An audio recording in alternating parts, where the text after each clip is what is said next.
네, 오늘 2장 20절부터입니다. 큰 집에는 금그릇과 은그릇뿐 아니고 나무그릇과 질그릇도 있다. 이렇게 귀하게 쓰는 것도 있고 천하게 쓰는 것도 있다.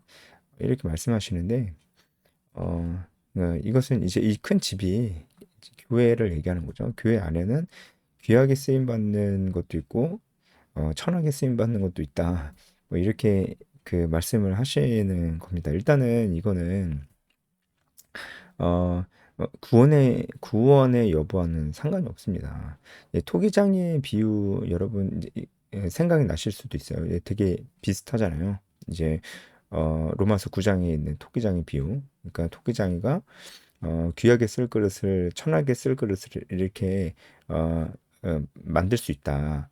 그래서 하나님이 그런 천하게 쓸 그릇에게는 진노를 보이실 수 있고 어 이제 그럴 수 있다. 어쨌든 이제 이런 비유로 많이 알고 있어서 여러분 여기서 아니 그러면 천하게 쓰는 그릇은 이 디모데후서 2장 20절에 이 천하게 쓰는 그릇은 그러면 구원받지 못하는 이제 하나님의 진노의 손 안에 있는 이제 그런 자들인가 이제 그렇지는 않습니다. 여기 전체 문맥상으로도 이제 그렇지 않고 이 그릇은 구원의 여부와는 상관이 없고 어 이제 어 이 교회 안에 말 그대로 다 이제 하나님의 그 자녀들 안에서 생각을 할 때 하나님 안에서 어떤 자들은 이제 귀하게 쓰임 받는 자들이 있고 어떤 자들은 천하게 쓰임 받는 자들이 있다. 그러니까 쓰임 받는 건 똑같은데 그 차이가 있을 수 있다. 이렇게 얘기를 하는 겁니다. 이거는 실제로 그렇죠. 아, 갑자기 지금 귀하게 쓰임 받는 자들과 천하게 쓰임 받는 자들이 있다는 얘기를 왜 하냐면은 여러분 19절까지 어떤 내용이었어요? 이 악성 종양과 같이 퍼져나가는 이 잘못된 가르침을 갖고 있는 자들, 배교한 자들, 그런 자들에 대한 내용이 17절에 있었습니다. 예, 후메네오 빌라도 얘기가 있었습니다. 하지만 이러한 자들이 아무리 있어도 하나님의 경고한 터는 무너지지 않는다는 얘기를 19절에서 했었어요. 그러니까 잘못된 가르침을 가르치는 자들에 대한 얘기를 잠깐 했었죠. 그러니까 이제 20절부터는 그러면 우리가 어떤 그릇이 되어야 되느냐. 잘못된 가르침을 가르치는 그런 자가 되지 않고 우리가 어떤 자들이 되어야 되느냐라는 얘기를 하는 겁니다. 우리가 어떤 자가 되어야 되냐면 귀하게 쓰임받는 그릇이 되어야 된다라는 얘기를 하는 것입니다. 귀하게 쓰임받는 그런 그릇의 특징이 무엇인가? 바로 21절에 나와 있습니다. 이 귀하게 쓰임받는 이 그릇의 특징은 자기를 깨끗하게 하는 자예요. 이것은 원어적으로 더 자세히 보면은 불결한 것을 제거해서 정결하게 하다라는 이런 뜻입니다. 그러니까 네, 그런 뜻입니다. 불결한 것을 제거해서 정결하게 하다. 이게 합성어인데요. 이제 깨끗하게 하다. 그런 뜻도 있고 몸으로부터 몸의 밖으로 이런 그 전체사가 같이 붙어서요. 불결한 것을 제거해서 깨끗하게 한다라는 이런 뜻이에요. 이런 사람이 귀하게 쓰임 받는다라는 거예요. 그렇게 들으니까 너무나 당연하죠. 그죠? 아니, 귀하게 쓰임 받는 그릇도 있고, 천하게 쓰임 받는 그릇도 있다는 이 얘기만 들었을 때는, 아니, 어떻게 하나님께서 이렇게 차별을 하실 수 있나, 이렇게 생각이 들 수도 있을 텐데, 차별이 아니고, 자기가 스스로 하나님 앞에서, 자기 스스로를 정결하게 하고, 불결한 것을 제거하고, 그렇게 준비된 마음을 갖고 그렇게 사는 자들은 하나님께서 그 사람을 귀하게 쓰신다는 거예요. 그렇게 들으니까 당연히 그렇죠. 여러분 그릇이 정결하지 않으면 그 그릇을 누가 쓰겠습니까?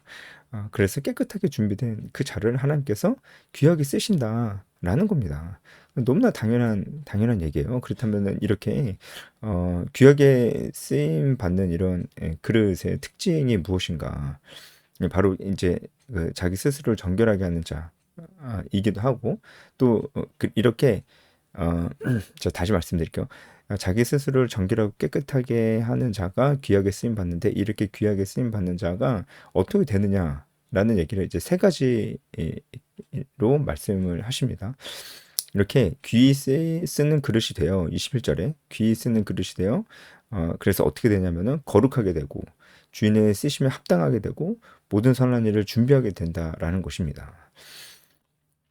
자기 스스로 정결하게 하는 그릇은 귀하게 쓰임 받게 돼서 거룩하게 되고 또 주인의 쓰심 합당하게 되고 모든 선한 일을 준비하게 된다라고 하는 거예요. 여러분 오늘 말씀의 가장 중요한 부분이 저는 이 21절에 있다고 생각합니다. 그 다음에 22절이 중요하고 그렇게 좀 생각을 합니다.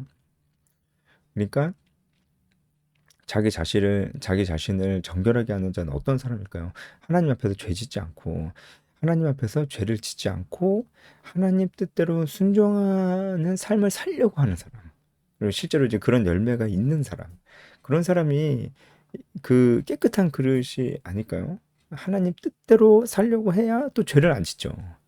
그 죄를 아예 안 질 수는 없지만 그래서 죄를 지면 하나님 앞에서 회개하고 이런 사람. 야, 그래서 또 다시 죄에서 멀어지려고 하고 그리고 적극적으로 하나님 뜻대로 적극적으로 살려고 하는 사람. 이런 사람이 그 깨끗하게 자기 자신을 정결하게 하는 그릇이겠죠. 그렇죠. 그렇게 되는 사람은 일단은 거룩하게 된다는 겁니다. 여기서 거룩하게 된다는 것은 이 영생을 얻냐 못 얻냐의 그런 구원을 받냐 못 받냐의 의미로서의 거룩하다는 건 아니에요. 이건 다 천이 쓰임 받는 그릇도 다 구원 받은 자들이에요. 그러니까 이건 구원의 여부를 얘기하는 그런 거룩은 아니에요. 그러면 여기서 거룩하게 된다는 게 무슨 뜻이냐면은 성화죠, 성화. 그러니까 자기 자신을 정결해서 하나님 뜻대로 살기를 열망을 하면서 죄를 안 지려고 하면은 어떻게 되겠어요? 당연히 성화가 되고 성숙하게 되겠죠. 성장을 한다는 거예요. 그러니까 쓰임 받는 그릇이 되면 성장합니다.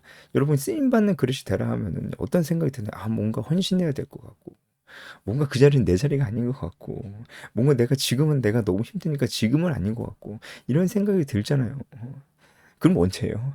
지금은 너무 힘들고 바쁘니까 지금은 아닌 것 같고, 그럼 언제예요? 아, 지금이다. 그럼 난 지금이, 나는 별로 바쁘지 않고, 난 지금이 좀 여유로우니까, 지금 내가 쓰임받는 그릇이 돼. 이런 경우가 아예 없는 건 아니지만 별로 없어요. 이런 경우가.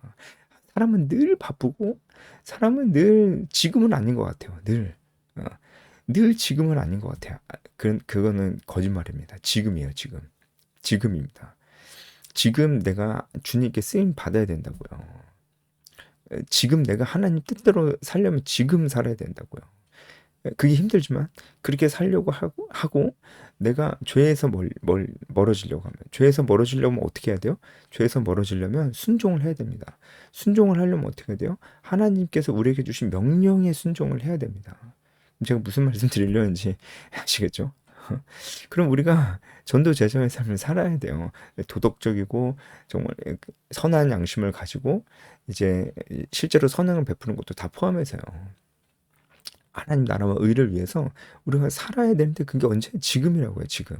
지금 그렇게 살려고 하는 강한 열망을 갖고 실제로 그렇게 살려고 시도를 계속해서 이제 해보는 사람. 그런 사람이 깨끗하고 정결한 그릇인데 그렇게 살면은 이 사람이 어떻게 된다고요? 거룩하게 된다고요. 거룩하게 된다는 게 무슨 뜻이라고요?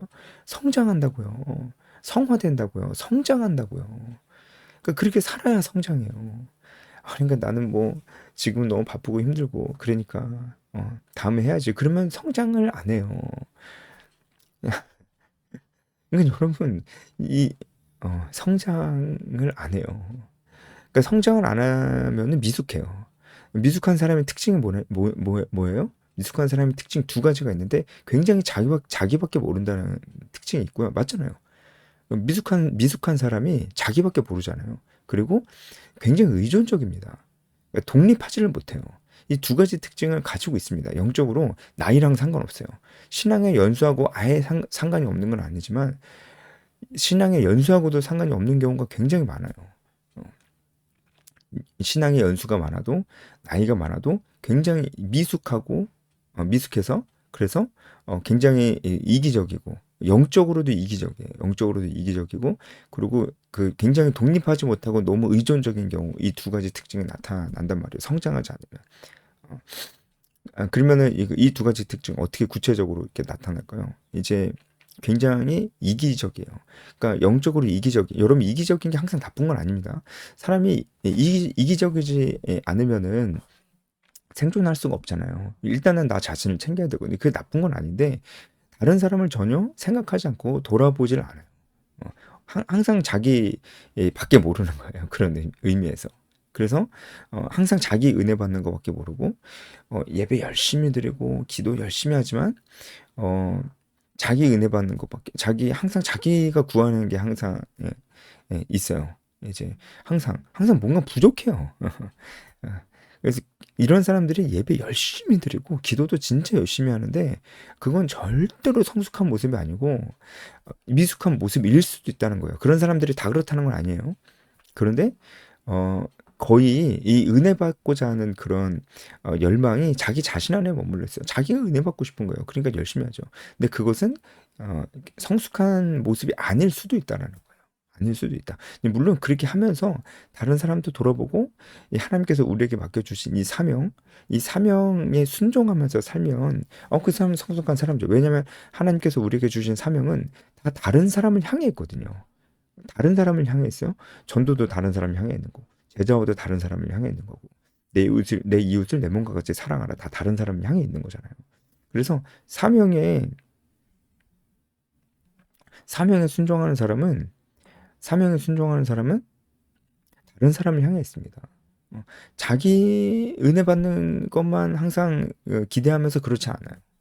그런데 나이가 많고 신앙의 연수가 높아도 여전히 자기가 은혜 받는 것에만 생각하고 자기가 즐겁게 교회 생활하는 것에만 국한이 돼 있고 이제 영적으로 어린 사람들 막 새로운 사람들 그런 사람들 돌보는 것은 내가 가끔 가서 도와줄 수는 있지만 내가 할 일이라고는 생각을 안 해요.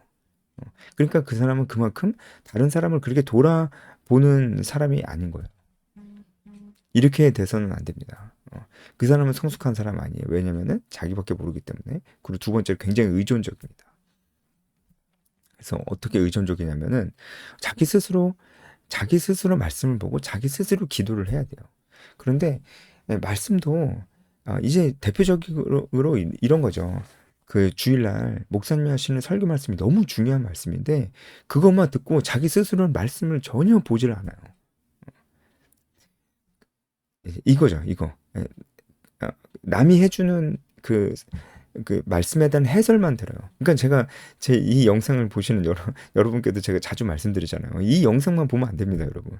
여러분 개인적으로 묵상을 하시고 이 영상을 보셔야 돼요. 근데 그거보다 자기가 묵상하고 이 말씀이 어떤 말씀이지 막 고민하는 게 그게 어렵잖아요. 힘들잖아요. 그러니까 그걸 안 하고 그냥 남이 해주는 얘기만 계속 듣는 거예요.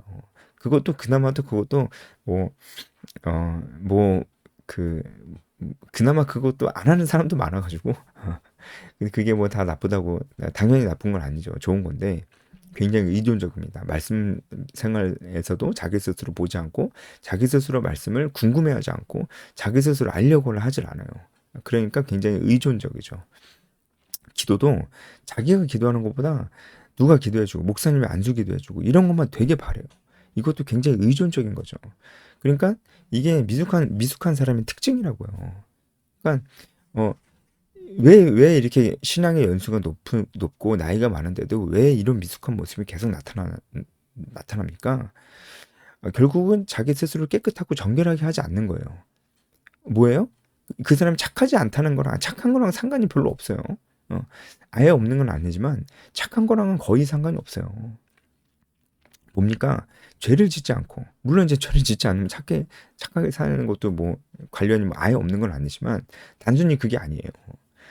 죄를 짓지 않고 그리고 하나님 뜻대로 살고자 하는 강력한 열망이 있어야 된다니까요. 그리고 그렇게 살아가려고 해야 된다니까요. 순종해야 된다니까요. 이게 없어요. 그러니까 쓰임받는 그릇이 안 돼요. 그러니까 성장도 안 돼요. 그러니까 바쁘고 힘들고 어려워도 우리가 여러분 해야 됩니다. 해야 돼요. 그래서 아무튼 그렇고요. 그래서 이 쓰임받는 그릇이 그래서 결국은 성장을 하게 됩니다. 그리고 두 번째 주인의 쓰심에 합당하게 하게 됩니다. 왜요? 왜 주인의 쓰심에 합당하게 됩니까? 왜냐면 하나님 뜻대로 살고자 하는 열망이 있으니까요. 하나님 그 사람을 쓰시지 않겠어요? 저는 뭐 바쁘고 저는 원래 리더 체질도 아니고 저는 이가 아니고 아이인데 대문자 아이고요. 저는 아주 극 아이예요. 그러니까 저는 원래 리더가 아니고요. 그냥 누구 도와주는 사람이에요. 라는 아주 무책임한 말을 하면서 자기가 그렇게 살지 않는 것을 자기 성향으로 다 돌려버리면서. 그쵸? 아니, 자기가 그렇게 안 사는 거지. 무슨 성향 얘기를 해, 거기서. 그러면 여러분, 전도하고 제자 삼으라. 이건 다 이들한테만 얘기한 거예요. 아, 그래. 아이들은 너네는 원래 성향이 그러니까 너네는 그거 안 해도 된다. 야. 복음 전하는 거는 저기 이들한테만 맡기게 너네는 안 해도 된다. 그랬어요?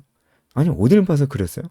아니, 그러니까 자기가 안 하는 거를 왜 자기 성향으로 그 탓을 다 돌리면서 책임을 자기가 스스로 회피하려고 하고, 하여튼 그래요, 사람이. 자기 스스로의 의견은 되게 관대해요. 그건 핑계입니다. 핑계 맞죠? 핑계예요. 그 아이도 이 명령에 순종해야 됩니다. 그러니까 이런 성향 핑계 대면서 자기는 원래 그렇지 않다고 막 이러면서, 어, 그러면서 안 하니까 어떻게 되겠어요? 어떻게 써요, 하나님께서 그 사람을 어떻게 써요? 그럼 그러면 그런 사람들한테 그러면 안 쓰임 받고 싶지 않아요? 어? 자꾸 그렇게 소극적으로 뒤로 물러날 거예요? 그러면 쓰임 받고 싶지 않냐고요. 어. 그, 다른 형태로 쓰임 받는 건 없어요. 어. 다른 형태는 없어요. 예. 여러분이 직접 영혼을 만나고 그 영혼에게 복음을 전한 그 영혼을 품고, 여러분이 직접 해야 됩니다. 직접. 왜냐면은 하나님께서는 그 한 영혼을 우리에게 맡기시길 원하니까. 우리에게 맡기면 내가 해야지. 나- 나는 원래 도와주는 사람이야. 나는 원래 참모 역할이야. 그러면은 그 얘기가 되게 겸손해 보이지만 되게 교만한 거고요. 자기는 아무 책임도 맡지 않고 그냥 돕기만 하겠다는 거예요. 돕기만. 돕는 사람은 책임을 안 지잖아요. 그러니까 자기는 하여튼 아무 책임도 지지 않아. 나는 무책임한 사람으로 이렇게 살 테니까. 그러니까 나는 돕기만 할게. 하여튼 이게 편해. 이렇게 얘기하는 사람이 아니에요? 그게 맞잖아요. 그러니까 다른 형태로 쓰임 받는 건 없습니다. 그렇게 얘기하는 사람은 잘 모르는 거예요. 하나님은 그 사람에게 영혼을 맡기시기를 원하는 거지. 다른 형태로 어떻게 해요? 부모가 자기 자녀에 대한 책임감 있잖아요. 근데 나는 내가 낳은 애지만, 나는 원래 애를 키우는 성향이 아니야. 그러니까 네가 키워, 네가 엄마가 와서 키워. 예, 나는 원래 애 키우는 성향이 아니야. 그렇게 얘기할 수 있어요. 하나님께서 영적인 자녀를 우리 모두에게 다 맡겨요. 성향과 상관없어요. 영적인 성숙도하고는 상관이 있지만 다 맡기길 원하는데 자기가 그걸 원하지 않으면서 성향 핑계 대는 거, 그거는 안 됩니다.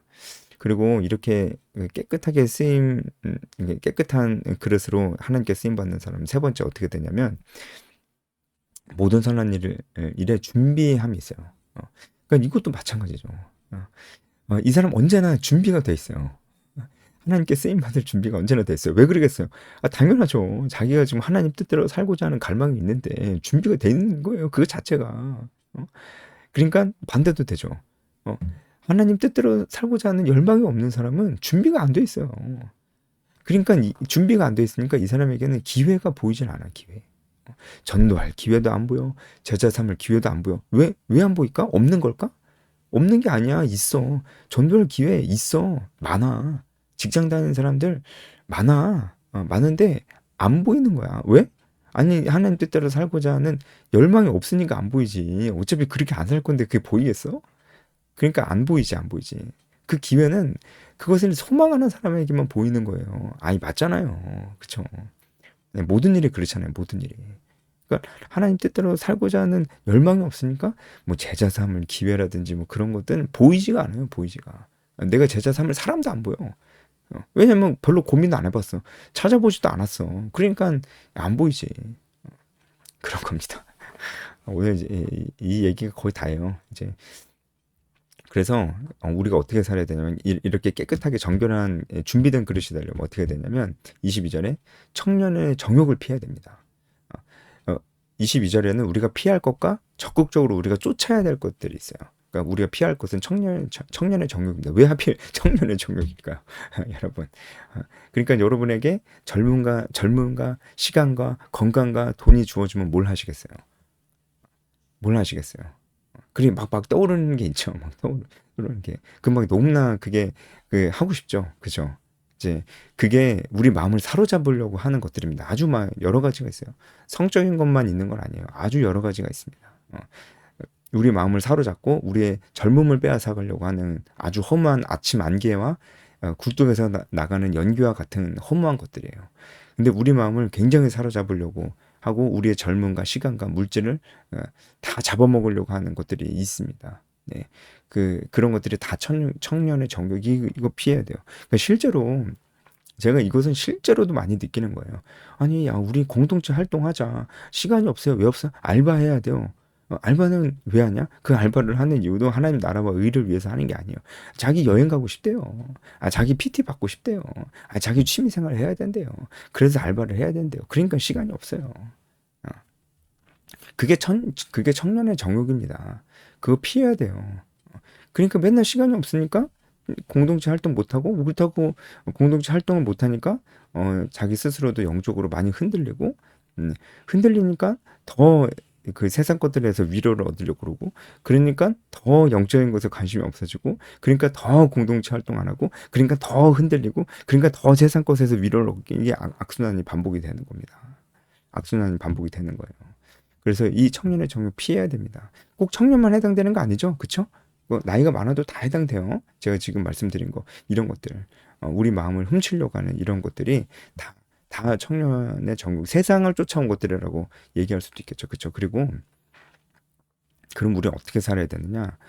어, 주를 깨끗한 마음으로 부르는 자들과 함께 의와 믿음과 사랑과 화평을 따라야 됩니다. 그러니까 의와 믿음과 사랑과 화평을 따라야 돼요. 그러니까 그런 열매가 우리 삶에 나타나야 돼요. 우리가 내가 그렇게 내가 의롭게 살아야 되고 내가 내 믿음대로 살아야 되고 그리고 사랑하며 살아야 되고 화평하며 살아야 돼.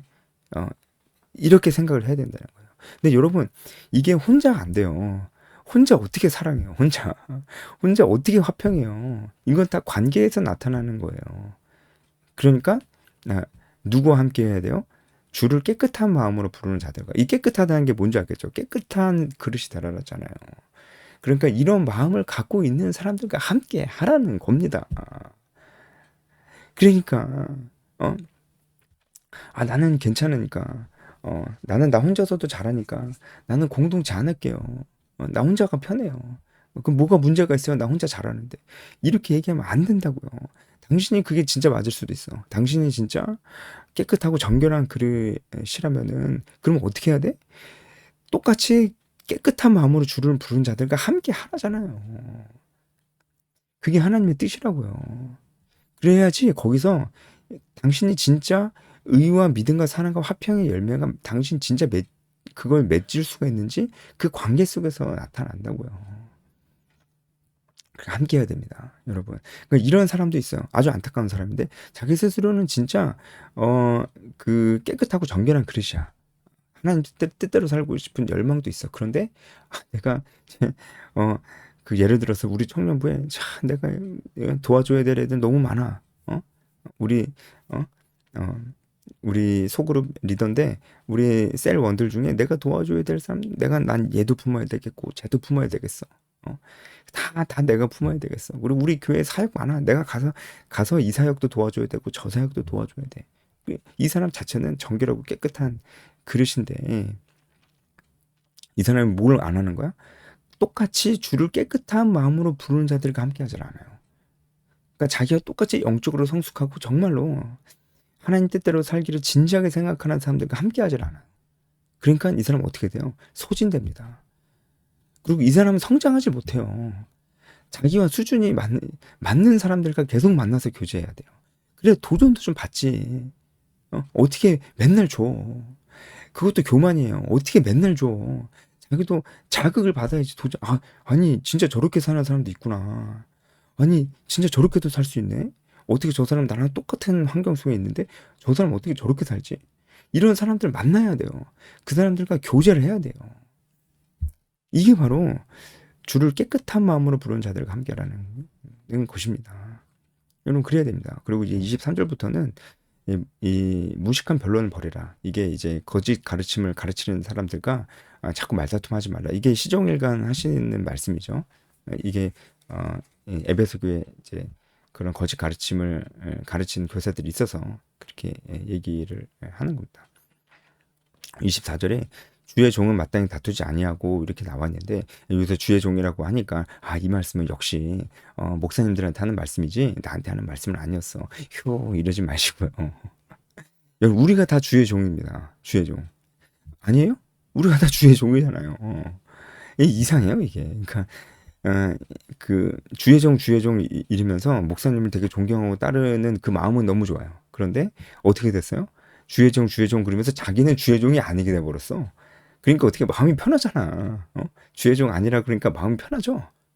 많은 책임감에서 벗어나는 것 같죠? 아니잖아요. 아니에요. 우리가 다 주의 종이에요. 그럼 목사님을 이게 폄하하는 것이 아니에요. 목사님도 주의 종이에요. 우리 다 똑같아요. 하지만 교회 질서상 그분을 우리가 더 존중하고 존경하는 거죠. 그렇게 봐야 되는 것입니다. 그리고 마지막 이제 25절을 보면은 어, 여기서 거역하는 자들은 거짓 교사들이 맞습니다. 근데 이 사람들을 온유함으로 훈계하래요. 어, 그러니까 이 거짓 교사들을 그냥 쉽게 포기하라는 게 아닙니다. 근데 성경의 어떤 부분들을 보면은 이 사람들을 배교한 자들로 이제 딱 정하고 이 사람들과 완전히 상종하지 말아라 이렇게 말씀하시는 것도 있어요. 근데 그것도 맞습니다. 그것도 맞고 이것도 맞아요. 그러니까 뭐냐면은 이런 거짓 가르침에 빠지는 그런 사람들 처음부터 상종하지 마라? 아니에요. 이 거짓 가르침에 빠지는 이 사람들을 처음에는 온유함으로 그 사람들을 훈계하고 가르치라는 거예요. 실제로 이 훈계라는 이 말씀이 파이듀오 실제로 가르치라는 겁니다. 그래서 계속해서 그들을 가르치고 기다려주고 이렇게 하라는 거예요. 그럼 그들이 회개하고 돌아올 수 있다고 하는 것입니다. 네, 오늘 여기까지 하겠습니다.